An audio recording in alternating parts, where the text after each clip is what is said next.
네, 오늘은 복음의 앰버서더, 복음의 대사라는 제목으로 오늘 본문을 통해서 말씀을 증거하기를 원합니다.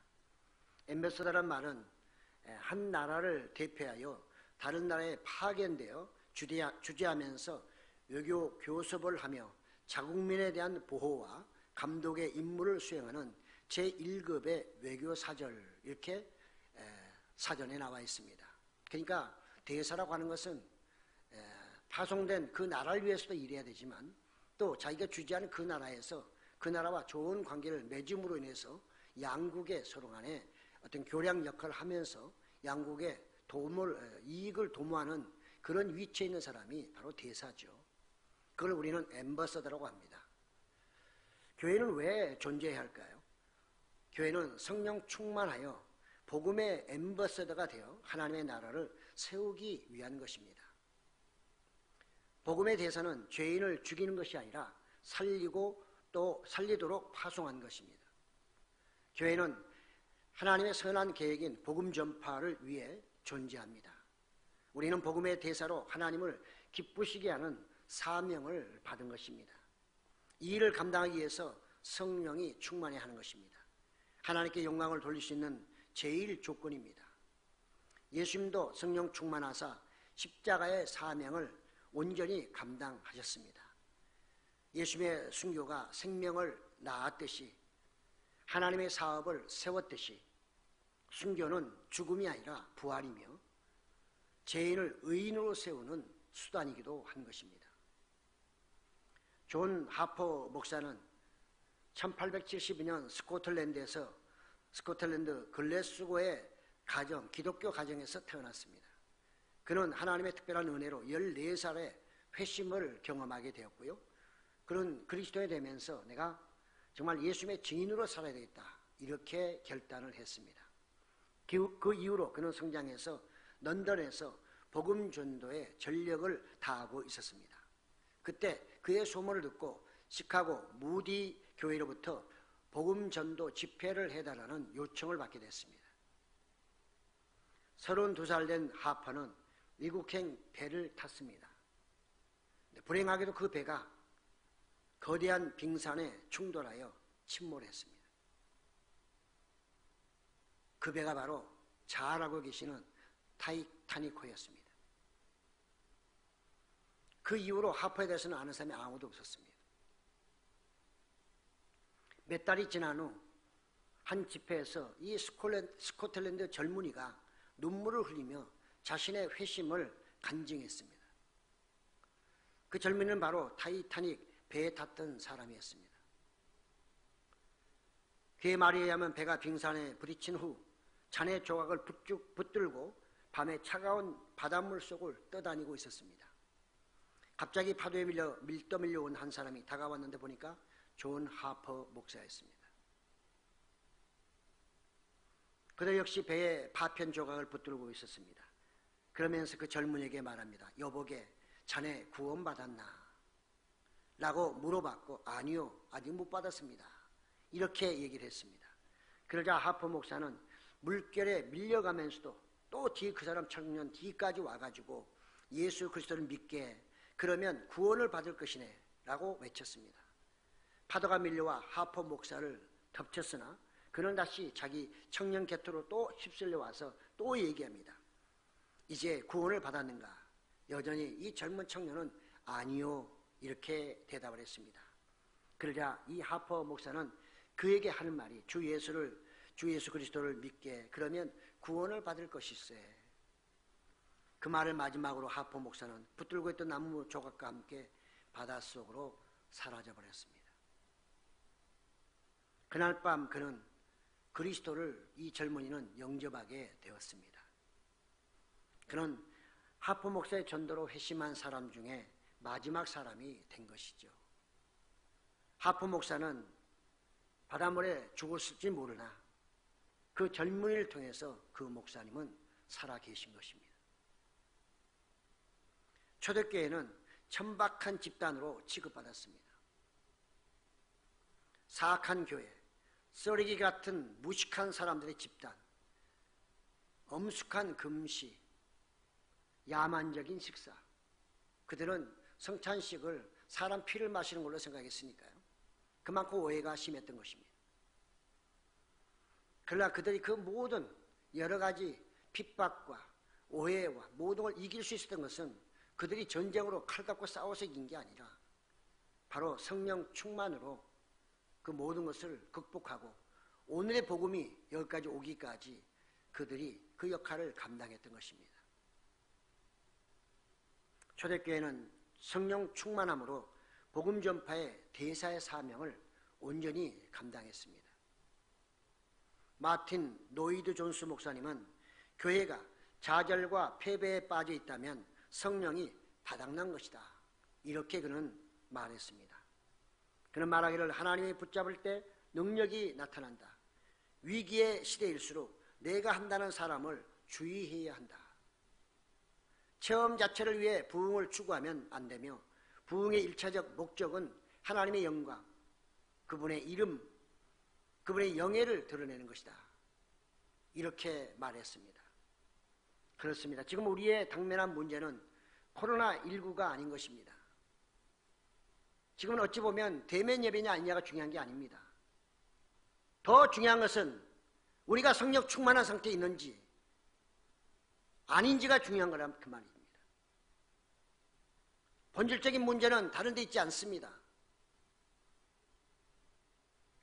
폴 워셔 목사님은 오직 하나님만 갈망하라고 외치고 있습니다. 그는 지금도 유튜브는 계속해서 설교를 하고 있습니다. 그는 말합니다. 미국은 진정한 교회가 적고 자칭 크리스천이 많고 세상을 즐겨하는 크리스천이 넘친다. 하지만 그래도 영적으로 남은 사람들이 있어 희망을 가져본다, 이렇게 말하고 있습니다. 우리는 문화가 발달할수록 좋은 세상이 되면 될수록 성령님과 함께 친구가 되어야 합니다. 우리는 하나님의 나라에서 파송된 복음의 대사들이기 때문에 그런 것입니다. 교회는 어차피 세상과 문화적 충돌을 피할 수는 없습니다. 그렇지만 이 충돌을 무력으로 하는 것이 아니라 이 충돌을 복음 안에서 녹여야 하는 것입니다. 겸손과 아량을 가진 화목 대사로 접근해야 하는 것입니다. 충성된 복음의 대사가 되라고 하나님께서 성령 충만을 허락하신 이유인 것입니다. 오늘 사도행전 7장 54절에서 60절의 이 내용은 성령 충만으로 복음의 대사의 역할을 훌륭하게 감당했던 스데반의 용서에 대한 사건입니다. 스데반은 믿음과 성령이 충만한 초대교회 7 일꾼 중 한 사람이었습니다. 주님은 그를 복음의 대사로 임명하신 것입니다. 우리는 6장 8절에 보니까 스데반이 은혜와 권능이 충만하여 큰 기사와 표적을 민간에 행하니, 이렇게 말씀하고 있습니다. 하나님의 성령을 충만케 하시고 나가 모든 일을 감당할 수 있도록 기사와 또 표적을 행할 수 있는 능력을 주시는 것입니다. 예수님도 제자들에게 성령 충만을 받고 복음을 전하면 항상 내가 너희와 함께 하겠다고 약속하셨습니다. 18세기 미국의 대각성운동 지도자 중에 한 사람인 조나단 에드워드는 성령의 역사와 영적 부흥운동을 활성시킨 사람인데요, 그가 쓴 책 성령 역사의 참된 징표라는 책에서 성령 충만함으로 나타나는 5가지 현상을 그가 말하고 있습니다. 첫째는 성령이 충만하면 예수 그리스도를 높인다고 말합니다. 둘째는 성령이 충만하면 흑암의 나라를 공격한다고 말하고 있습니다. 세 번째로 성령이 충만하면 성경을 존중히 여긴다고 말합니다. 네 번째, 성령이 충만하면 건전한 교리를 추구한다고 말합니다. 마지막으로 5째는 성령이 충만하면 하나님과 사람을 사랑하게 된다고 말하고 있습니다. 스데반은 성령이 충만하여 수많은 유대인들 앞에서 그들의 타락한 신앙을 꾸짖었습니다. 어둠의 세력을 물리치려고 그는 애를 썼던 것입니다. 특히 성령을 거역한 죄를 그는 책망하고 있었던 것입니다. 행전 7장 51절에 보니까 목이 곧고 마음과 귀에 할례를 받지 못한 사람들아, 너희도 너희 조상과 같이 항상 성령을 거스르는도다. 유대인들이 할례를 안 받았나요? 유대인들이 율법을 모릅니까? 그런데 그는 성령을 거스르는 자요, 할례 받지 않은 자라고 이 스데반이 그들을 책망하고 있습니다. 유대인들은 성령을 거스려 메시아로 오신 예수님을 배반하고 살인했습니다. 스데반의 강력한 성령의 말씀, 즉 그들은 율법은 받고도 지키지 않았다는 책망을 듣고 몹시 기분 나빠했습니다. 그들은 성령의 말씀을 귀담아 듣기는커녕 분노했습니다. 오늘 54절을 보면 그들이 이 말을 듣고 마음에 찔려 그를 향하여 이를 갈거늘. 스데반의 이런 담대함은 어디서 나왔습니까? 그것은 하나님이 주신 은혜로 말미암아 성령이 충만했기 때문에 이렇게 그가 담대하게 유대인들을 책망할 수가 있었습니다. 그렇지만 그들은 스데반에게 굴욕적인 이 말을 듣고 격분했습니다. 마음의 미움과 분노와 증오의 불길이 타올랐던 것입니다.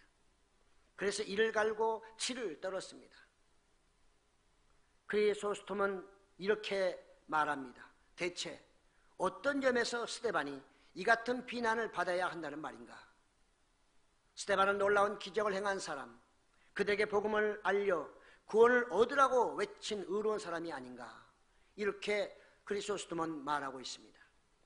하나님은 스데반을 통해 구원받을 기회를 그들에게 주신 것입니다.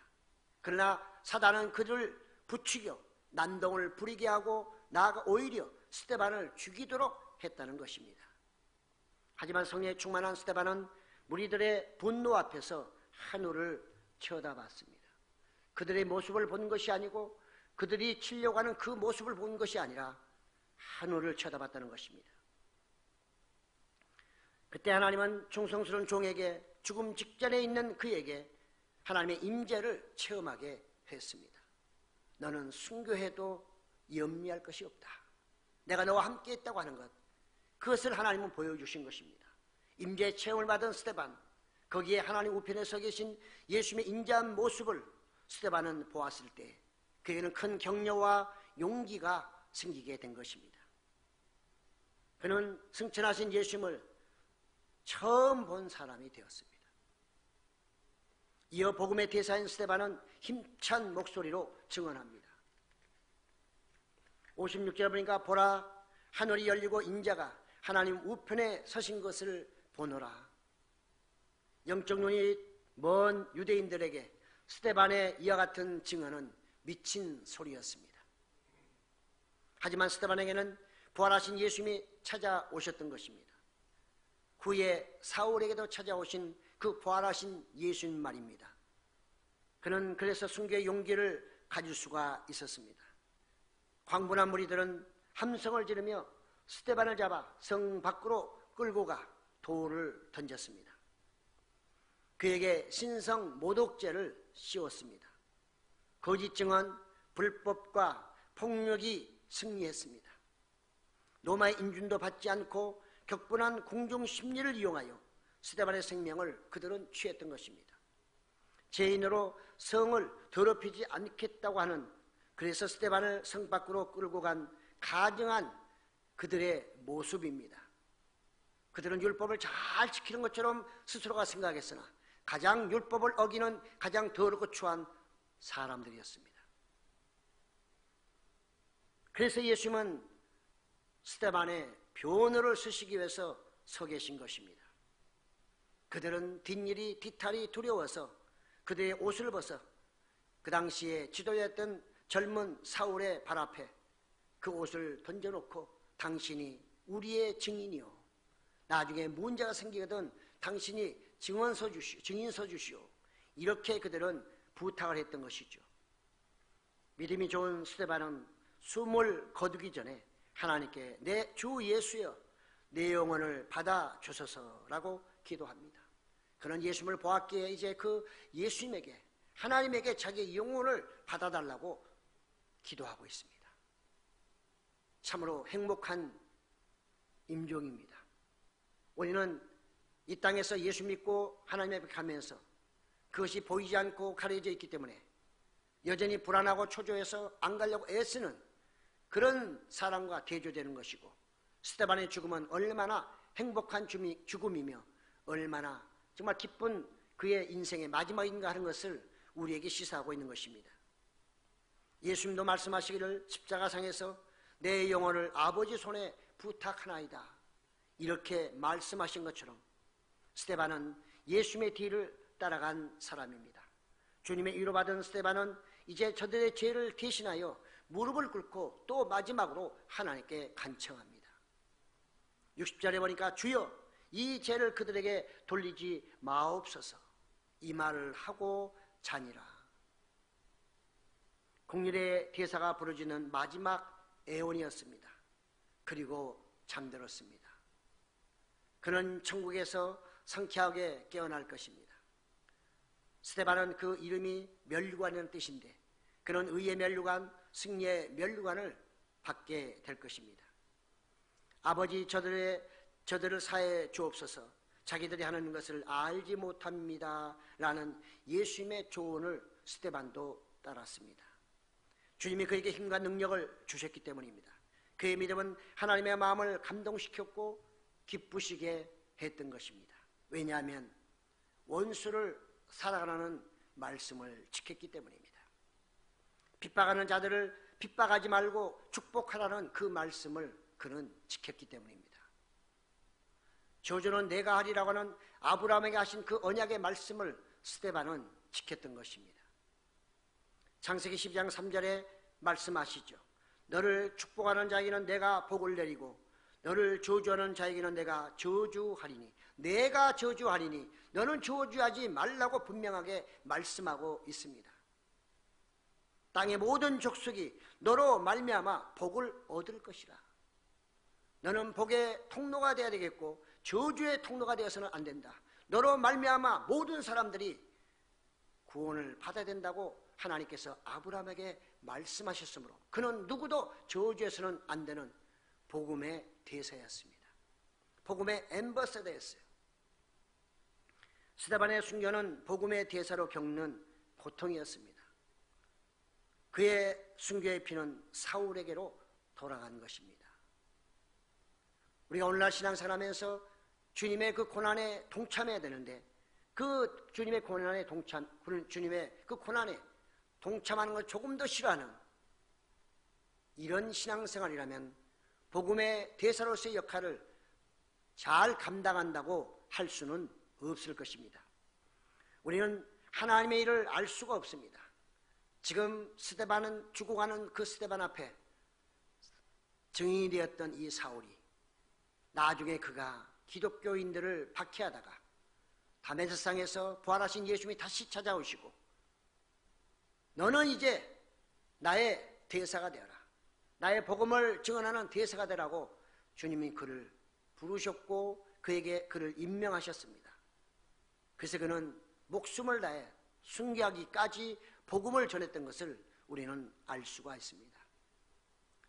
누가 스데반의 이 순교를 통해 바울이 그 같은 길을 이어갈 것을 누가 생각을 했겠습니까? 하나님의 일은 우리는 절대 알 수가 없습니다. 그러므로 이해가 안 될 때는 묵묵히 기도하는 것이 최선의 길입니다.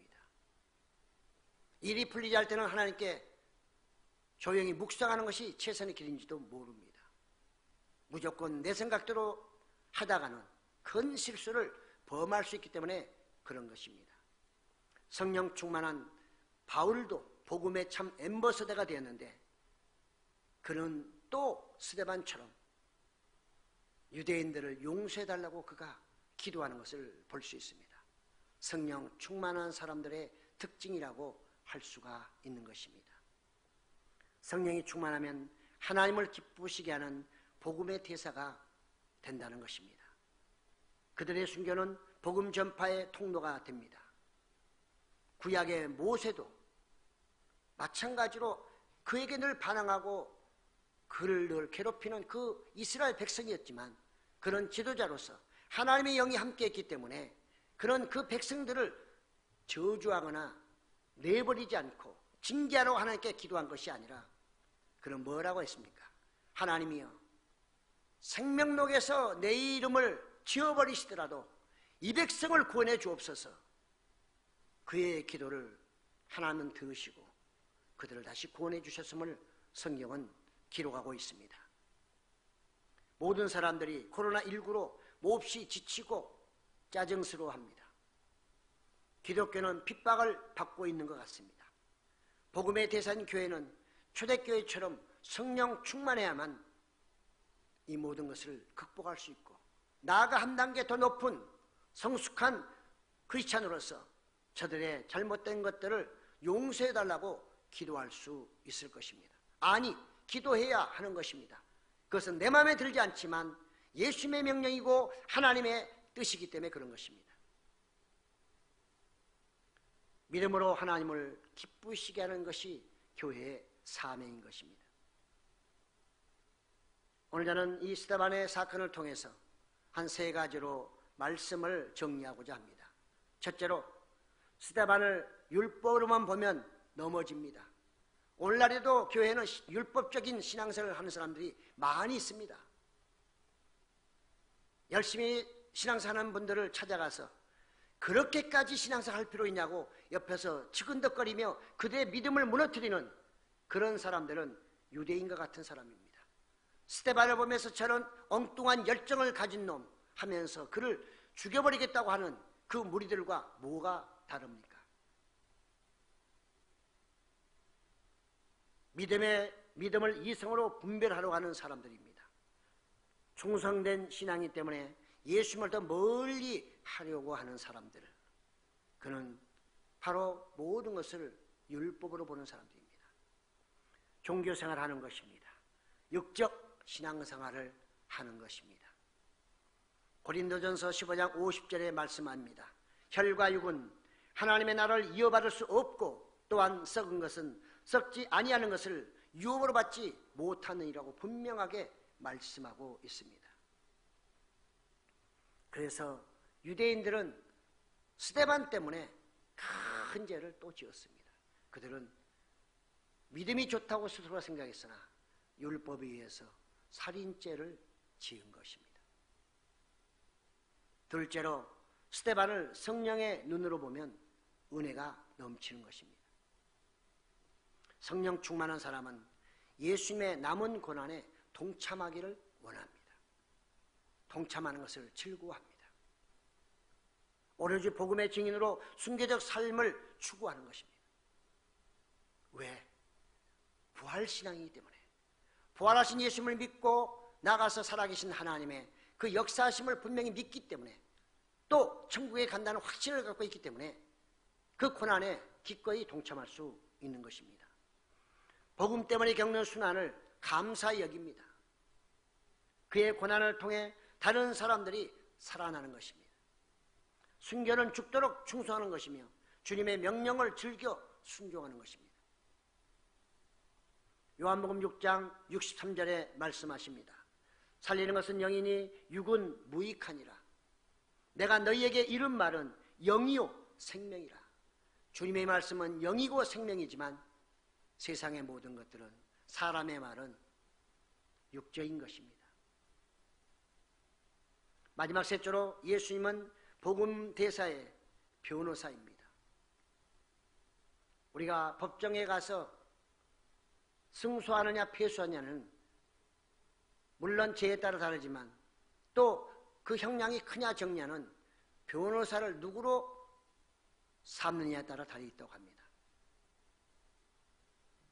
좀 이름나고 인맥이 있는 그런 변호사를 사게 되면 웬만하면 그저 집행유예 아니면 무죄로 풀려납니다.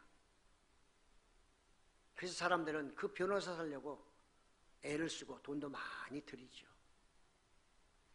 우리는 이 세상의 어떤 변호사보다도 예수만큼 좋은 변호사는 없습니다.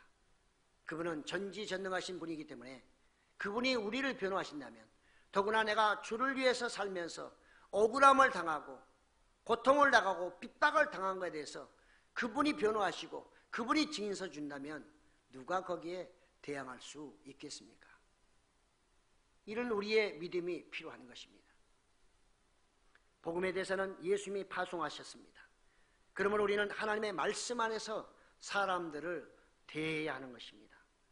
저들의 죄를 용서해달라고 중보 기도해야 하는 것입니다. 왜냐하면 예수님이 그러셨기 때문에. 스데반도 그랬고 바울도 그랬습니다. 연약한 사람들에게는 헬퍼로, 그들의 도움자로 접근해야 하는 것입니다. 예수님도 고아와 가부, 수많은 병자들을 친히 고쳐주시고 그들과 함께 식사도 하시면서 그들을 위로해 주셨기 때문인 것입니다. 주님의 명령대로 싸움 대신 화목해야 하는 것입니다. 망치를 든 자는 망치로 망하리라고 말씀하셨습니다. 제약과 타협에서는 결코 안 되지만 더 중요한 것은 우리가 누구를 심판해서도 안 되는 것입니다. 복음대사는 화평대사이므로 복음을 전하는데 전심을 다해야 하는 것입니다. 그것이 그에게 주어진 권한이고 그의 사명인 것입니다. 복음으로 인한 핍박과 고난은 하나님이 전적으로 보상해 주십니다. 그래야만 우리는 이 길을 기꺼이 갈 수 있는 것입니다. 또 자신있게 확신있게 담대하게 갈 수 있는 것입니다. 왜? 그런 모든 것은 성령이 충만할 때 가능하기 때문에 그런 것입니다. 로마서 14장 18절에 보니까 이로써 그리스도를 섬기는 자는 하나님을 기쁘시게 하며 사람에게도 칭찬을 받느니라고 했습니다.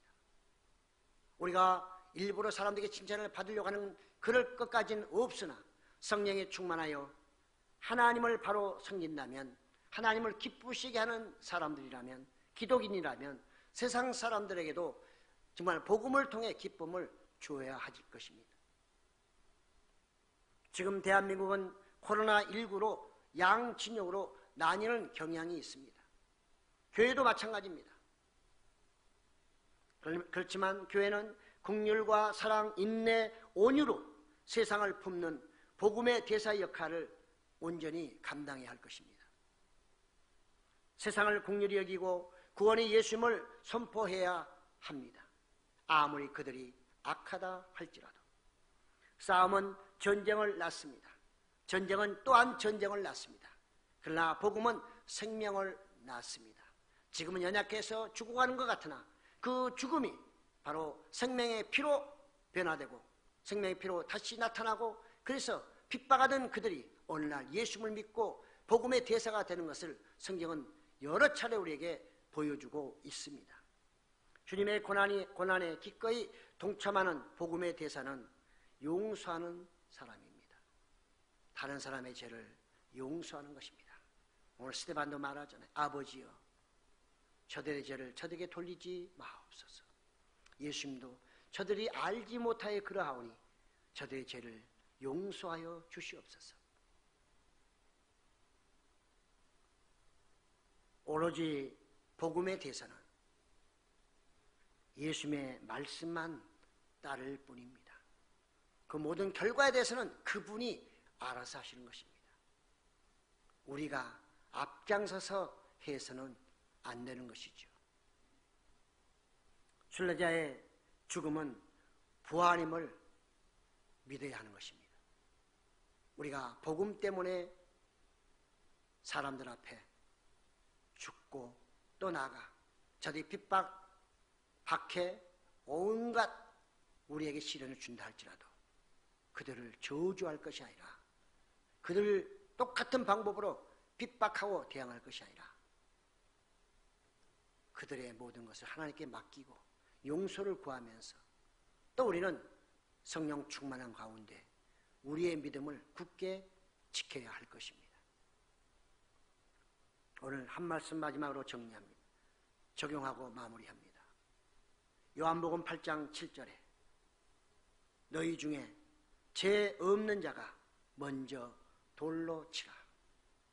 가늠한 여인을 데리고 온 유대인들이 이 사람을 어떻게 하는 게 좋겠습니까?